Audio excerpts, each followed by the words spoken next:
I am 25 and have spent 3 years with Mark, my boyfriend. For 2 of those years, we have lived together. Generally, things have been fine. My steady work lets me save regularly for the future. Mark, on the other hand, leans more toward a spender.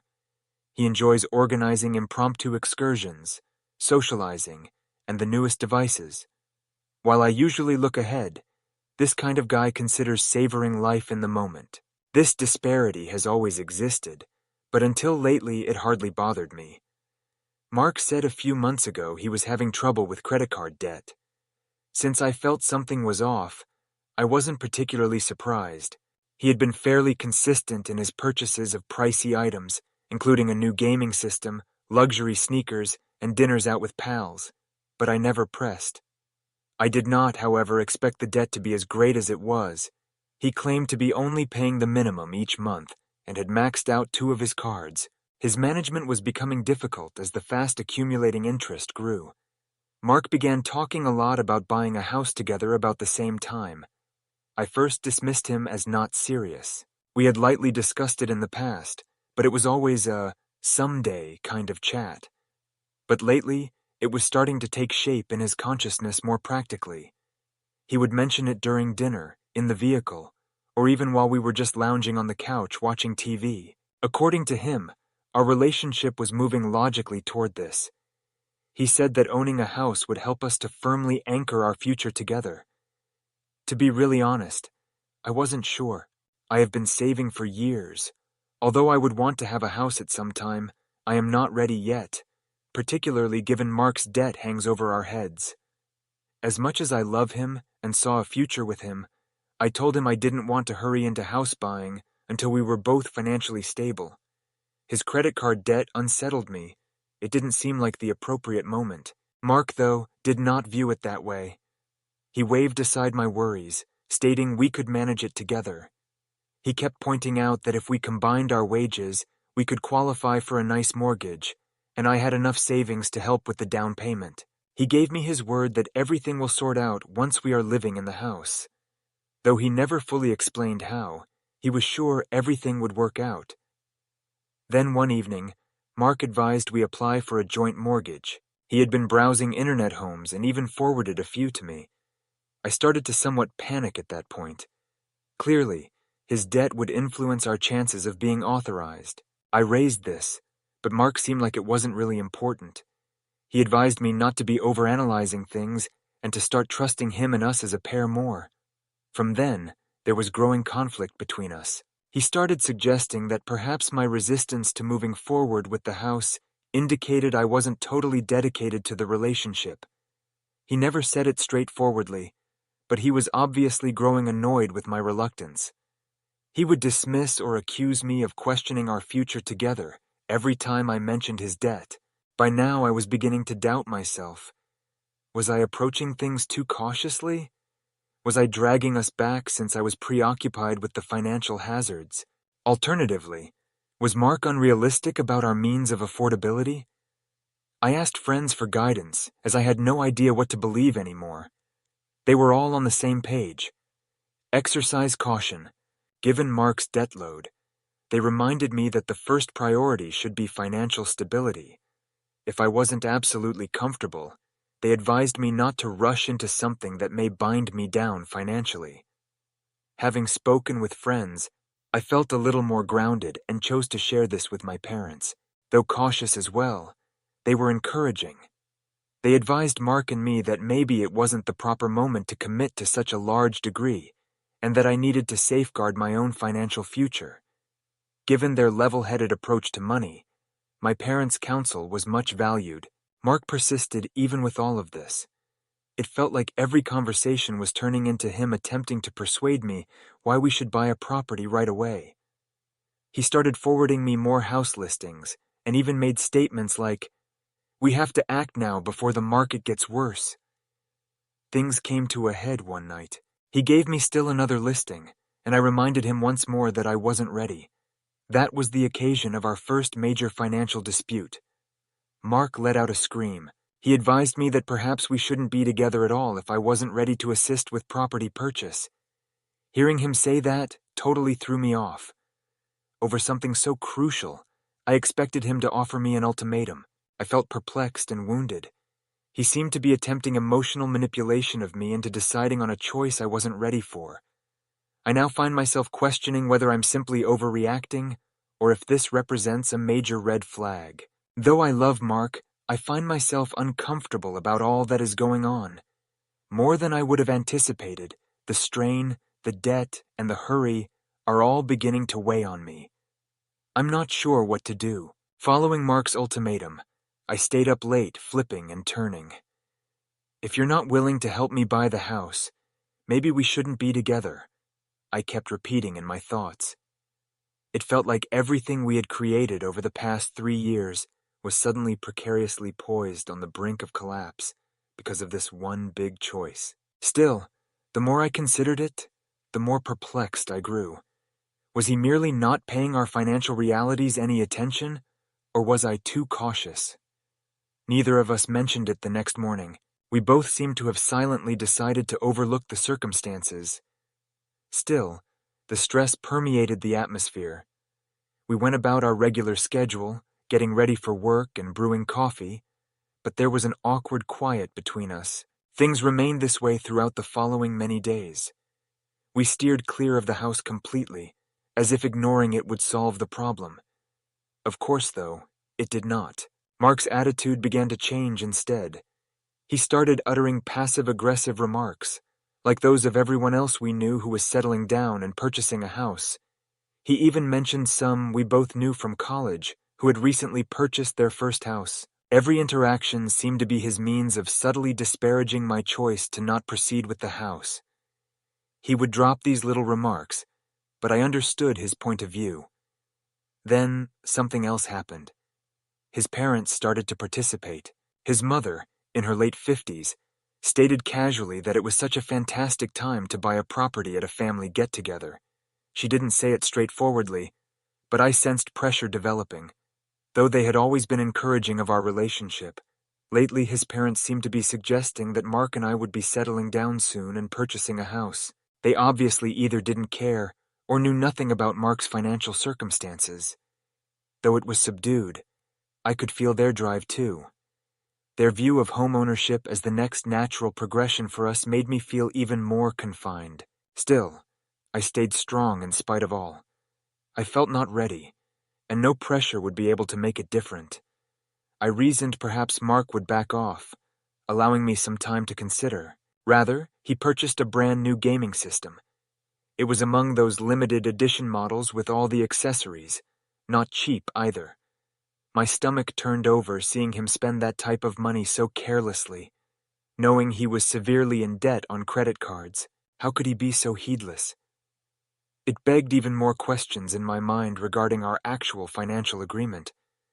I started wondering about our financial fit at that point. Me being more of a saver and him being the spender, I had always understood we had different approaches to money. Suddenly it seemed like a more general concern than I had imagined. When it came to wise financial decisions or future planning, I started questioning whether we would ever line up. His behavior started me to wonder if we could ever have a steady life together. I finally lost tolerance for the ambiguity. I wanted to know Mark's exact strategy and where he stood. I thus set him down for a frank financial discussion. I wanted to know how he saw us handling his debt, so that we might still afford a house. I wanted to know his strategy for clearing his credit cards, and how he saw us being able to afford a mortgage on top of that. His scheme was nebulous. He claimed things like, "I'll figure it out," or, "My financial situation will get better soon." But he had no actual plan on how he intended to approach his debt. He seemed to be simply hoping for a magical improvement in things. For me, that was not sufficient. I outlined my personal financial objectives and said I didn't want to risk my hard-earned money for something so unpredictable. I informed him I wouldn't be ready to risk my financial future without a clear strategy in place. Mark charged me with being selfish at that point. He argued that partnerships were about supporting one another through difficult times, and that if I truly cared about him, I would help him through his financial problems. Following that talk, Mark started to withdraw. He hardly spoke to me when he got home, and would leave the house for hours without informing me where he was going. We seemed to have a wall between us. The quiet treatment was cruel, and every day I could feel the emotional consequences from our quarrel getting more intense. My pals, with whom I shared the complete truth, were concerned. They cautioned me to be wary, and said Mark's actions seemed manipulative. They advised me to stick to my values and refuse to allow him to push me into choosing a course of action I felt unacceptable. They pointed out something. I refused to allow emotional blackmail or guilt to control me. Still, it was difficult to overlook our mounting gap apart. Mark said apologies a few days later. He informed me he had been under stress and meant not to put pressure on me the way he had. He claimed to have known where I was coming from. But then he began mentioning the house practically right away. It seemed like the apology meant nothing. He simply returned to relentlessly promoting the notion, haphazardly sneaking it into discussions like we hadn't recently talked about it. I couldn't get rid of the uncomfortable feeling I had even with his apology. Regarding something as vital as cash, it felt as though we were on somewhat different wavelengths. If we cannot agree on anything so basic, I started to question if this relationship had a future. As I gave this some more thought, I came to see that this problem was not going to disappear. It marked a turning point, and I wasn't sure if we could bounce back from it. Following those stressful house purchase negotiations, things followed an unexpected path. Mark arrived home agitated one evening. Although I sensed something was wrong, I wasn't ready for what he told me next. He said his credit card debt was beyond what he had first let on. Though I knew of his debt, I had no idea how severe it was. He had been keeping a good portion of it from me, and now it was bigger than it had ever been. His minimum payments were insufficient to cover the interest, and his debt was spiraling out of hand. Then, shockingly, he begged me for assistance. To pay off some of his debt, he requested that I loan him money. He said he would pay me back once he received a job bonus. I looked surprised. We had already debated how I felt uneasy about purchasing a property together, and now he wanted me to help him out of debt. Given all we had already covered, it felt like he was requesting too much. Before, I had been explicit about my financial limits. Now, it seemed like he was straying from another line. When I told friends about the request, they all turned against it. They underlined that providing money to a spouse may easily cause problems down the road, particularly in relation to big sums of money and unsolved financial problems. One of my buddies reminded me that I had already turned down helping with the house, so why would I assist with his personal debt? They helped me to see that Mark's placing me in this position wasn't fair and that this wasn't my duty. Later on that evening, I confronted Mark. I informed him flatly that I was unable to give him money. Again, I underlined that I didn't want to compromise my own financial stability, particularly given his apparent lack of a clear debt-reducing strategy. His response defied what I had anticipated. He lost it. He charged me with not sticking by him while he was struggling, and of not being encouraging. Every time I established a limit, he managed to turn it into a question of love or dedication. To start with, it was irritating. From then, things just grew worse. 2 days following our fight, his parents called me. That's what partners do. His mother, who had always been nice, gently advised me to assist him out. She hinted that part of being in a partnership is supporting him through this difficult period. Mark had obviously told them about his debt and our dispute, and now they were trying to squeeze me into also assisting. I felt imprisoned from all directions. That call convinced me it was time to establish some strict financial limits. I told Mark I wouldn't entertain the thought of buying a property until he proved he could manage his money sensibly, and I wouldn't help with his debt. I had to be clear, for us both. I was not going to be pulled into financial difficulties not originally mine. The mood at home was much colder from that point on. Mark hardly discussed anything important with me, and when we did, it felt as though there was a great wall between us. He began staying out late, hanging out with pals, and avoiding me whenever he could. He seemed to be punishing me for not wavering. The link seemed more far than it ever did. The way he seemed to perceive me now most troubled me. The idea that Mark considered me as some sort of financial safety net instead of a companion persisted with me. He was meant to be worried about our shared future, but instead, it felt as though I was being used to tidy his mess. Though that was a painful insight, it was getting more difficult to ignore. About 1 week following our major dispute, Mark once more apologized. He claimed to be simply worried about money and that he didn't mean to criticize me. Once more, he vowed that he would shortly have his money under control. That was the issue, though. He constantly promised something. He persisted in saying we will be in great financial shape once the bills are paid off. He still lacked a strategy, though, about how to bring it about. All of it was just words, devoid of action behind them. My nervousness developed during the course of the days. I stopped ignoring the signals. Our ideals and objectives disagreed, particularly with regard to money. Though I had been attempting to make things work, it became evident to me that Mark and I were headed in very different directions. If we stayed together, I began to consider what my future might hold, and it was not a nice picture. At last, I told my parents all that had been happening. I explained to them how Mark was stressing me about money, how the relationship had soured, and how his debt was blowing out of hand. They listened and, like usual, were encouraging, but they also advised that it could be time to give careful thought to whether this relationship was worth rescuing. My dad reminded me that it's all right to put myself first. My mom noted that financial recklessness can be a deal-breaker down the road. I am right now at a crossroads. After chance, I have given Mark opportunity, but nothing seems to change. I'm not sure if I should keep waiting for him to get his act together, or if his financial situation is simply too great of a red flag to overlook. By now, I'm beginning to question if walking away is the only path forward. After weeks of emotional manipulation, quiet, and stress, I started to really think about leaving Mark. The lies about his debt, the continual back and forth, and the disclosure of his gaming had all taken a toll. When I brought it up with friends, they all agreed. Perhaps it was time to leave. My family, too, was pushing me to decide quickly. Knowing how stressed the circumstances had made me, they wanted me to avoid feeling imprisoned anymore. Mark has to have detected something as his conduct changed nearly overnight. He started to show more affection, going out of his way to arrange a weekend trip or prepare fancy dinners. That was quite a different contrast from his past distance. And even if part of me wanted to think he was trying, another part of me couldn't get rid of the impression that guilt drove everything. I wasn't sure if he was attempting to win me back out of love, or because he worried about losing his safety net.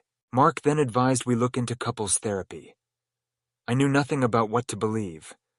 One may argue that it was a beneficial development since it acknowledged we required assistance to sort through our problems. Conversely, I questioned whether it was simply another means for him to evade dealing with the actual issues. Not sure what to do next, I decided to attend a few sessions in hopes that maybe, just maybe, it might help us sort things out. Therapy didn't go as planned. Mark doubled down in the sessions instead of emphasizing his financial irresponsibility or his debt-related dishonesty. He made it seem as though I was the one stopping us, that I was overly wary of commitment. He created a picture of our relationship in which my personal problems with trust prevented me from moving ahead. It seemed as though the whole discussion had turned on me. Still, the therapist insisted that it not slide. She noted that before we could consider going forward, Mark's gaming and concealed debt were major issues that needed attention. Mark discounted it even then, though. He promised me earlier, the same hazy promise, and he said he would manage it. Leaving the session, I felt as though nothing had changed. Not long afterward, we once more had another intense conflict. Following treatment, Mark began pushing the concept that I was too preoccupied with the negatives and that, if we only bought the house, our lives could be much better. Once we were situated, he assured us, everything else would naturally fit. I became rather annoyed. His debt and the harm to our relationship aside, I couldn't comprehend how he could overlook all the warning signals just because he had a fantasy of shared property ownership. And then there was an unanticipated turnaround. Mark arrived home enthusiastic one day. At work, he had received a promotion and a pay boost along with, he was sure this transformed everything. He said the raise meant we at last have the financial stability to advance with the house. And he wasted no time browsing classifieds once more. Every stride forward we made seemed to bring us right back to square one. I couldn't let my caution override his rise. I informed him that even if the promotion was fantastic, it did not change his mountain of debt, or that his gambling remained a major problem. Mark, though, didn't see it that way. He insisted relentlessly that the promotion indicated we were at last ready to go forward. He started arranging house viewings without even contacting me, forwarding places and dates as though I would simply follow along. That was the final straw. I turned the ultimatum on him backwards. I informed him straightforwardly. I was leaving if he didn't show actual improvement in debt payoff and gambling control. I was not going to keep running this cycle of emotional manipulation and false promises. Here was my last position. Mark stunned me. He had not seen it approaching. Once more trying to minimize my worries, he said I was exaggerating. He said we could manage the debt together, and he was earning more money right now. Still, I felt clear-headed, for the first time in a long time. I gently reminded him that trust had to be repaired before we could even consider going forward with something as major as purchasing a house. His increase did not solve the core of our issues. Mark started to panic at that point. To prove he was committed, he volunteered to delete his gambling accounts and even advised creating a separate house savings account. By then, though, I no longer saw appeal in hollow pledges. I told him that deeds would say more than words could. Real, persistent change was what I was looking for, not only platitudes. That was decision time right then. Mark vowed to start financial counseling and agreed to concentrate on debt payoff. He said all the right things, yet something in me had changed already. I chose to give it one final shot, but I couldn't help but stay emotionally far off. Not sure whether there was any chance left for us. I was already getting ready for the worst. Everything now depended on what Mark did going forward. Would he at last assume responsibility, or were we merely running the same cycle? In either case, I understood this was his one final shot. Should he remain the same, I was ready to turn away permanently. Story 2. Sometimes the things that look perfect to others are the main causes of disappointment. Though I know some people would find me strange and unappreciative, the most frustrating thing Mark could have done was break off with me after surprising me with cruise tickets for my birthday. Let me clarify. I was expecting Mark to have some arrangements because my birthday is approaching a few months. His sister recently told me he had surprised us with a cruise booking. Although she assumed I would be thrilled, really it was a major letdown. Mark first of all knows I become somewhat nauseous. My utter horror is a cruise. Second, months ago, I had discussed with him arrangements for my birthday previously. Spending money on pricey cruise tickets seemed absolutely nonsensical when I had other plans. Things I had even taken time off from work and saved for. It greatly annoyed me that he did this knowing my tastes. It's not as though I haven't expressed worries previously. Many times I have informed him he always seems to be choosing what he likes, totally ignoring my likes and dislikes. This is about the decisions he makes on my behalf, not only about worldly goods either. It all simply makes me tired. For those who feel I should discuss it with him, believe me, I have been doing this for the past 2.5 years. There's no use. I get even more depressed, as I know he was serious and truly thought I would enjoy this present. I would have been ecstatic if he had even given selecting anything I liked some thought. I don't sense the sentiment that counts most, that which he cherishes about me. I have thus decided to call things quits. I finished things with Mark as scheduled. That day when he returned home, I asked who the cruise tickets were from. He said it was surprising for my birthday, and that early discovery had destroyed it. Knowing I got seasick and had other plans, I asked him why he bought them. His answers came out as selfish. He claimed he liked cruises, that being seasick was not a big deal. and I could just take some tablets. That quite nicely captured my minimal importance. I merely zoned out. Seeing my quiet, he inquired about any problems. I informed him I was divorcing him as I wanted to avoid dragging things out. Startled and annoyed, he demanded a justification. "Your needs and preferences have always been more important to you," I said. "I am not the person you really worry for." That set off a full debate. He urged we speak it over, but I was too exhausted to even answer. I simply settled on the couch and turned in for sleep. He left me alone at last after trying to chat to me for a bit. He tried once more early the next morning as I was preparing for work. I made it plain I had no desire to talk about the connection.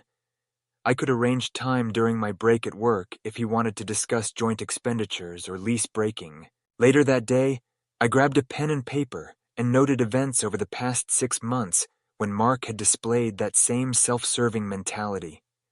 It occupied 3 pages, even though I had overlooked a lot. I handed him the papers when he tried to converse once I got home.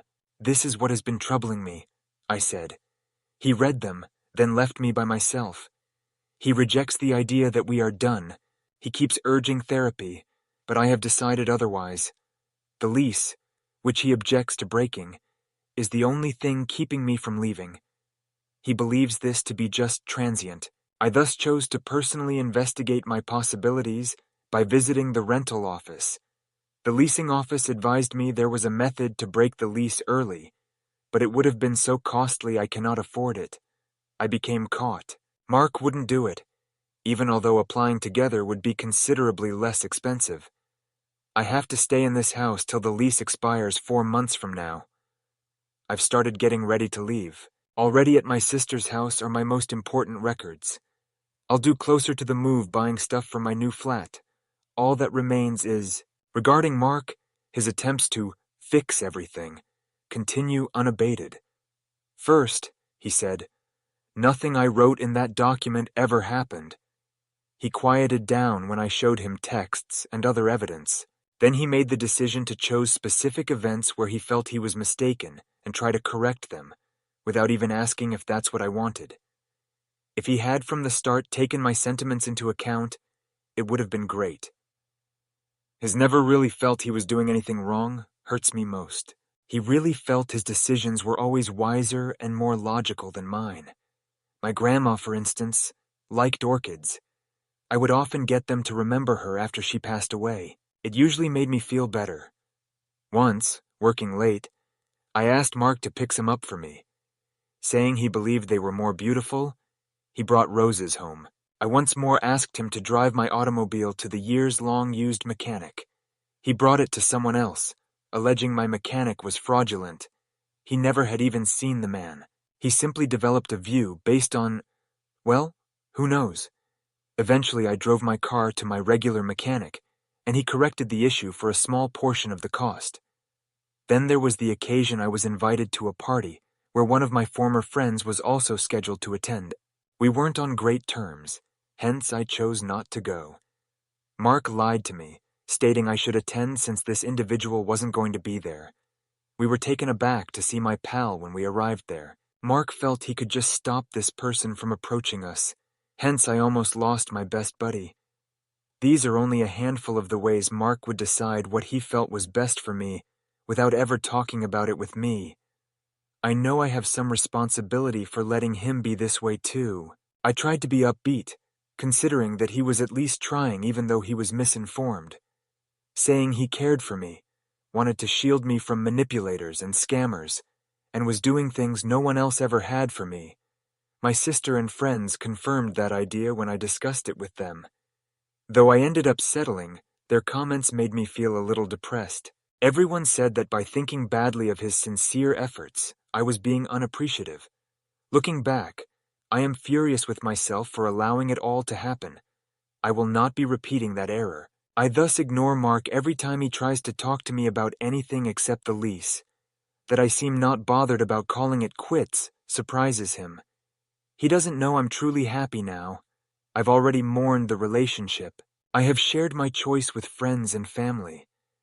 These days, I'm not bothered about what others think. saying they wished someone had done for them. Several tried to persuade me to have second thoughts. I informed them straightforward. Mark's dominating behavior does not follow from their husband's lack of effort. Simply because he made an effort, I cannot be happy with that kind of compromise. Many people have stopped communicating to me since they disagree with my choice. Not that I care. More vital than what others believe is my personal well-being. This then is my current life. Mark is still trying to persuade me to give him another go. I live in our house's guest room. He seems truly depressed and frustrated, but I have stopped looking after him. It is he that is making me stay here by not breaking the lease.